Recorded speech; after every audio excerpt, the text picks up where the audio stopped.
Hey class, it's Renee Allen. I'm here to do my articles of incorporation analyzation.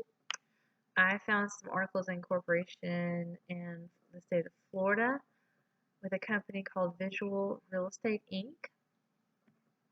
So to start the whole process, I go to Westlaw and to the Florida statutes,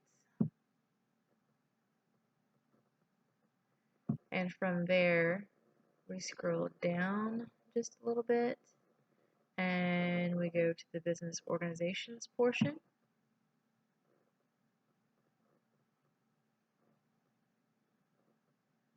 So from here, I can see Business Corporation Act, Chapter 607.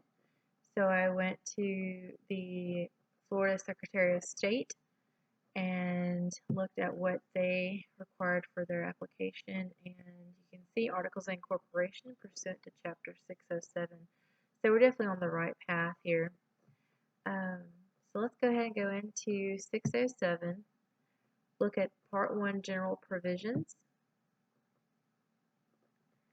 and we'll scroll down just a little bit,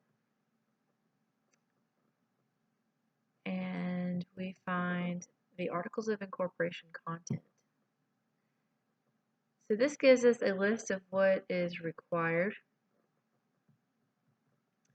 and on our first part it says a corporate name for the corporation that satisfies the requirements of 607.0401.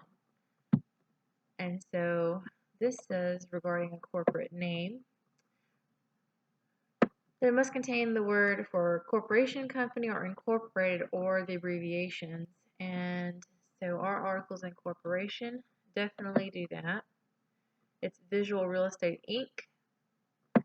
So this portion has been satisfied. Part 2 of the corporate name may not contain language stating or implying the corporation is organized for any other purpose that is permitted in this act.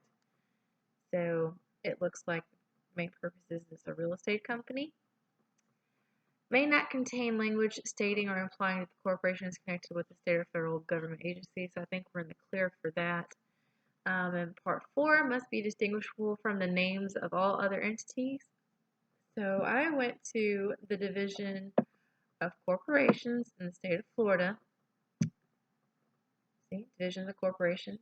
And I did a search for Visual Real Estate. And we have two results that pop up with that name. And as you see here under status, one is inactive and one is active. So we are definitely okay with the name not being like another one in the state. So now we go back to Part B, the street address of the initial principal office, and that is going to be under Section 2, and it's listed right here. So it is the actual street address, not a P.O. box, so that is good. So that is satisfied as well. The number of shares the corporation is authorized to use here in Part C is going to be down here under Section 6. And the maximum number of shares of capital stock which the company is authorized to issue is 10,000 shares of common stock, no par value. So that is also satisfied with what is required. So if we go over here and look at D, if any preemptive rights are granted to the shareholders, the provision therefore. I went through the articles and I did not see any preemptive rights listed. So if they would want to include the preemptive rights that are granted to the shareholders, they would need to do an amendment to their articles of incorporation.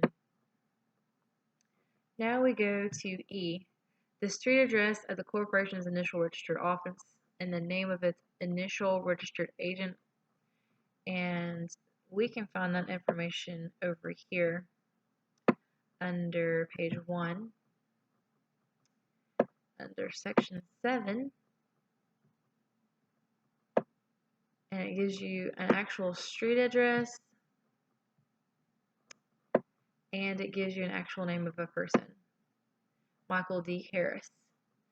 So let's go ahead and look at the rules at 607-0501 Part 3 and make sure that it is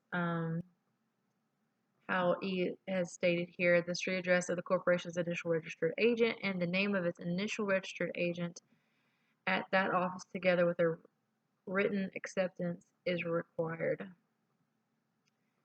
So let's look over here, Part 3. And it states, if a registered agent changes his or her business name or business address, he or she must change such name or address to the address of the registered office or any corporation for which he stands. So if there's going to be changes, they have to make sure that they follow this portion. So let's go back to this last part, and that is going to be F, the name and address of each incorporator. So on that part, we're going to go to page 2, and the name and the address is going to be under section 9. And there is a name and address of Mr. William D. Meadow with an actual physical address. And he was, in fact, the one to sign the Articles of Incorporation, and that's shown right here on page 3. So that concludes my analysis. Thanks so much for your time.